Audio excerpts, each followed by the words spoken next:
सुप्रभात।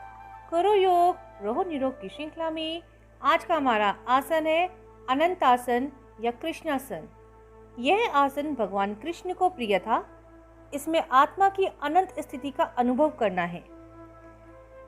इस आसन को करने के लिए सर्वप्रथम शवासन में लेट जाएं। अब दाईं ओर पलटकर दाईं हथेली पर सिर रखें। बाएं हाथ से बाएं पैर की पिंडली पकड़कर उसे ऊपर उठाएं। पैर के पंजे को 8 से 10 बार उठाते झुकाते रहें। बाईं पिंडली पर ध्यान दें।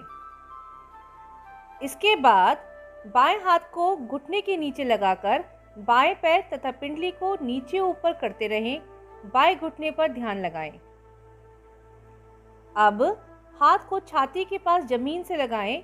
बाएं पैर को जांघ सहित नीचे ऊपर 8 से 10 बार उठाएं और झुकाएं। बाएं जांघ पर ध्यान दें और अंत में बाईं ओर पलटकर सभी क्रियाएं 8 से 10 बार करें। सांस सामान्य रहे। इस आसन को करने से पैर, पिंडलियां, घुटने, जांघों के जोड़ तथा कमर मजबूत होते हैं। धन्यवाद। नमस्कार साथियों, आज का सुविचार thought of the day. To succeed in your missions you must have single minded devotion to your goals.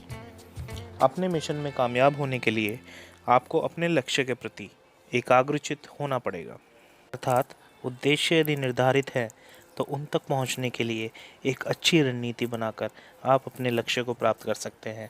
परंतु यदि आपके उद्देश्य निर्धारित ना हो तो एक सही रणनीति बनाकर उन्हें प्राप्त करना बहुत कठिन कार्य हो जाता है। धन्यवाद। नमस्कार। लखनऊ अपने पर्यटन स्थलों के साथ साथ अपने अदब, अपनी शैली, अपने कपड़ा व सजावट के लिए भी प्रसिद्ध है। लखनऊ की कढ़ाई, चिकनकारी पारंपरिक है। यह देश ही नहीं विदेश में भी अपनी खासियत के लिए प्रसिद्ध है। यह लखनऊ की सबसे प्रसिद्ध कपड़ा सजावट शैलियों में से एक है। स्थानीय चिकन का बाजार मुख्य रूप से चौक लखनऊ में चिकन कढ़ाई का मूल मेगास्थनीज द्वारा 3री शताब्दी ईसा पूर्व में भारत में संदर्भित है, जिन्होंने भारतीयों द्वारा फूलदार मसालों के उपयोग का उल्लेख किया है। एक अन्य कहानी में मुगल साम्राज्ञी जहांगीर की पत्नी नूरजहां को भारत में चिकनकारी की शुरुआत का श्रेय दिया गया है। चिकन काम के निर्माण की तकनीक को चिकनकारी के रूप में जाना जाता है।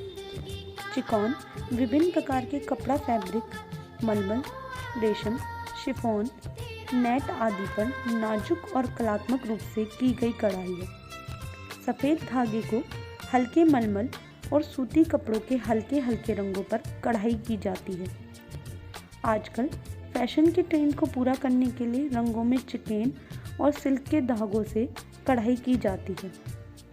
लखनऊ आज चिकनकारी उद्योग का केंद्र है और चिकनकारी के काम को लखनवी चिकनकारी के नाम से जाना जाता है। चिकनकारी की कढ़ाई न केवल देश बल्कि विदेश में भी बहुत लोकप्रिय है।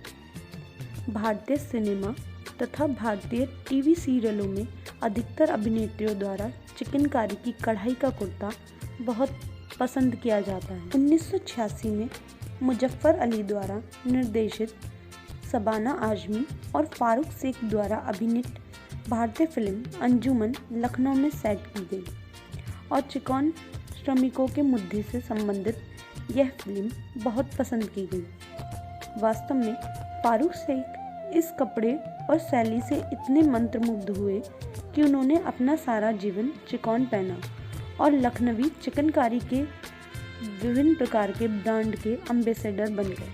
लखनवी चिकन की कढ़ाई पसंद की जाने वाली प्रमुख कढ़ाइयों में से एक है। धन्यवाद। चलते चलते में हम आज पढ़ेंगे समूहवाचक संज्ञा। समूहवाचक संज्ञा किसे कहते हैं? जिन संज्ञा शब्दों से किसी भी व्यक्ति या वस्तु के समूह का बोध होता है उन शब्दों को समूहवाचक या समुदायवाचक संज्ञा कहते हैं।